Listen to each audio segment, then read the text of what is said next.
Welcome back to my channel Mahesh Singh 227। तो आज के इस वीडियो में हम जिस कॉलेज का रिव्यू करने वाले हैं उसका नाम है गवर्नमेंट इंजीनियरिंग कॉलेज लखीसराय। और इस कॉलेज के बारे में हम वो सारा कुछ बताएंगे जो आपको एक कॉलेज लेने से पहले पता होना चाहिए।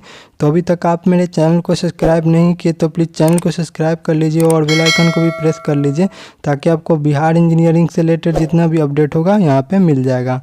तो बात करते हैं इस कॉलेज की फाउंडेशन की। तो इसका जो फाउंडेशन हुआ था गवर्नमेंट ऑफ बिहार के अंदर में हुआ था जब 7 निश्चय योजना चल रही थी। और इसका जो एस्टेब्लिश डेट है वह 2019 है। और इसका जो देख रेख होता है वो department and science and technology Bihar के तरफ से होता है और इसका प्लेसमेंट भी यहीं से होता है।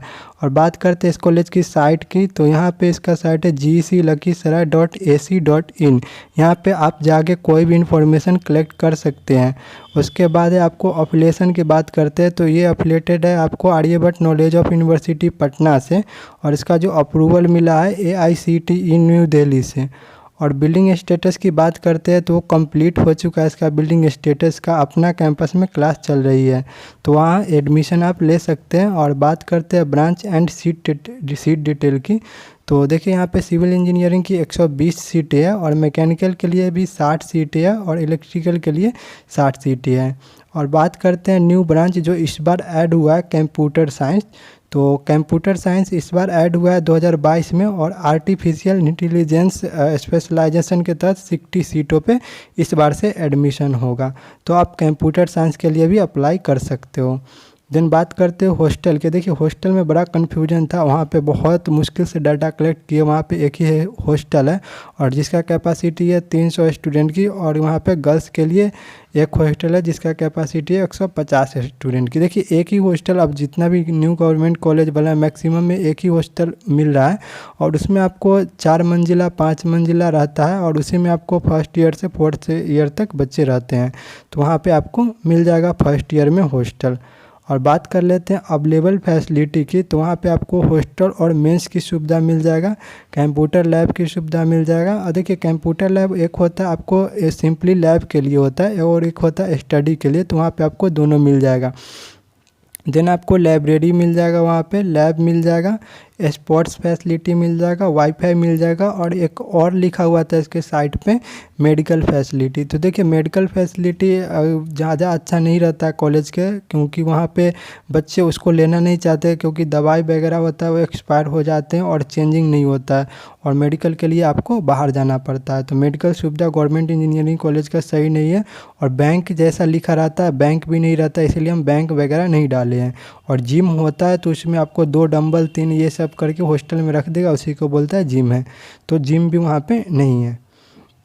उसके बाद बात कर लेते हैं पढ़ाई के। तो इसका जो शायद चल रहा था, इसका जो टेम्प्रोरी कैंपस GEC जमुई में चल रहा था और उसका पढ़ाई वहाँ पे तो ठीक ठाक हो रहा है। उसके बाद यहाँ पे इसका शिफ्ट हो गया अपना कैंपस में, तो वहाँ पर भी आशा करते हैं ठीक ठाक ही पढ़ाई होगा, फैकल्टी की कमी नहीं होगी आप लोगों को। बट थोड़ा मोड़ा लैब का प्रॉब्लम हो सकता है मे बी इस साल तक।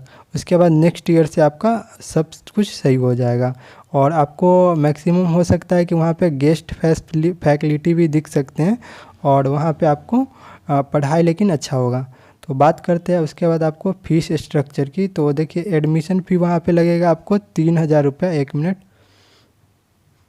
तो एडमिशन फ़ी वहाँ पे 3000 रुपया लगता है वन टाइम। उसके बाद आपको होता है रजिस्ट्रेशन फ़ी। जब एडमिशन ले लीजिएगा उसके 1 या 2 मंथ बाद वहाँ पे रजिस्ट्रेशन होता है, उसका फ़ी आपको लगता है 2100 रुपया। और ये वन टाइम होता है, एक ही बार आपको होता है रजिस्ट्रेशन। उसके बाद होता है यूनिवर्सिटी फ़ी। तो यूनिवर्सिटी फ़ी 3700 रुपया होता है और इसी को बोलते हैं सेमेस्टर फ़ी और ये आपको पर सेमेस्टर देना पड़ता है। उसके बाद आपको डेवलपमेंट फ़ी, तो ये 2600 रुपया लगता है, ईयरली आपको लगेगा। उसके बाद है आपको 1300 रुपया हॉस्टल चार्ज लगता है और आप ईयरली देना चाहते हैं तो आपको 15,000 रुपया लगेगा ईयरली। और मंथली देना चाहते हैं तो 1300 रुपया। उसके बाद बात करते हैं मेंस चार्ज की। तो मेंस चार्ज आप 3600 रुपया जोड़ के आप दे दीजिएगा, लेकिन अभी जो करंट चल रहा है वो 3500 रुपया चल रहा है। तो अब 3500 रुपया आपको लगेगा मेंस चार्ज। और इसके बाद आपको एडमिशन प्रोसेस की बात करते हैं तो आपको जेई मेन का एग्ज़ाम देना होगा या फिर बीसीईसी का एग्ज़ाम देना होगा।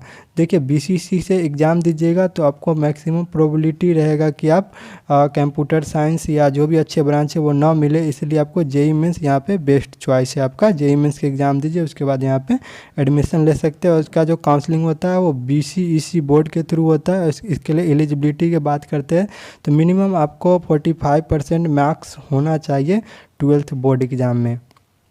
उसके बाद कटअप यहाँ पे 50 से 52 लिखे हैं, यहाँ पे कटअप 50 से 52 जाता है, इससे थोड़ा मोड़ा कम भी जाता है, 40 पे आपको मैकेनिकल वगैरह मिल जाएगा। देन बात करते हैं प्लेसमेंट के बारे में। तो अभी तक इसका प्लेसमेंट नहीं हुआ है, जैसे ही अपडेट होता है तो हम आपको बता देंगे और इन्फॉर्मेशन दे देते हैं। जैसे कि अभी जीईसी का अरवल का हुआ था तो हमने वहाँ पे अपने कम्युनिटी टैब में डाला कि जीईसी अरवल का कितने बच्चों का कितना प्लेसमेंट हुआ। और इस बार का एमआईटी के बता देते हैं तो एमआईटी का इस बार मैक्सिमम बच्चे का 6 लाख पैकेज पे हुआ है, तो एवरेज पैकेज अभी एमआईटी का 6 लाख है। उसके बाद बात कर लेते हैं इस कॉलेज में बच्चों को स्किल डेवलपमेंट के लिए स्किल डेवलपमेंट मिशन चलाया जा रहा है। देन आपको NIRFT पर भी वर्क हो रहा है वहाँ पे। और उसके बाद है उसके बाद है आपको रिसर्च एंड इनोवेशन, तो इस पर काफ़ी जोर दिया जा रहा है। अब इस पर आपको दिखेगा अभी नहीं, बट अब 4th ईयर में जाइएगा जहाँ प्रोजेक्ट वगैरह होता है तो वहाँ पे आपको दिखेगा कि आपको रिसर्च एंड इनोवेशन पर भी काफ़ी जोर दिया जा रहा है। और यहाँ पे उसके बाद आपको MPTEL का लोकल चैप्टर के बारे में, तो देखिए ये एक टीचर के द्वारा पढ़ाया जाता है, IIT के प्रोफेसर के द्वारा। यहाँ पे आपको ऑनलाइन लेक्चर लिया जाता है जिसमें आपको सेमेस्टर में 3 बार पढ़नी होती है, मतलब कि 1 से 8 तक आपको 3 बार पढ़नी पड़ती है MPTEL का लोकल चैप्टर, और ये कंपलसरी होता है। और उसके बाद इसका जो क्रेडिट होता है वो आपको सेमेस्टर एग्ज़ाम में जुड़ता है। और इसका अगर आप एग्ज़ाम नहीं देते हैं तो वहाँ पे आपको बैक लग जाएगा और फिर आपको देन फिर से ये क्लियर करना होगा।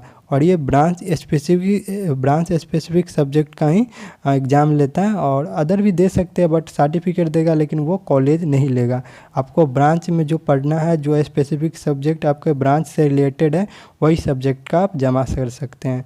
तो ये हुआ MPTEL के बारे में। और इसका जो लगता है 1000 आपको सर्टिफिकेट के लिए लगेगा। और देन आपको वहाँ पे अगर फ्री में कोर्स करना चाहते हैं तो फ्री में भी कोर्स कर सकते हैं, वहाँ पे पढ़ाई कर सकते हैं, बट आपको सर्टिफिकेट नहीं मिलेगा जब तक आप 1000 रुपीज़ जमा नहीं करते। इसका जो एग्ज़ाम होता है वो ऑनलाइन होता है। इसका एग्ज़ाम सेंटर पड़ता है आपको दरभंगा में पड़ता है, पटना में पड़ता है, मुजफ्फरपुर में और गया में। अभी तक ये 4 सेंटर बनाए गए हैं, उसके बाद मैक्सिमम सेंटर बन सकते हैं। तो thanks for watching this video, मिलते हैं फिर नेक्स्ट वीडियो में।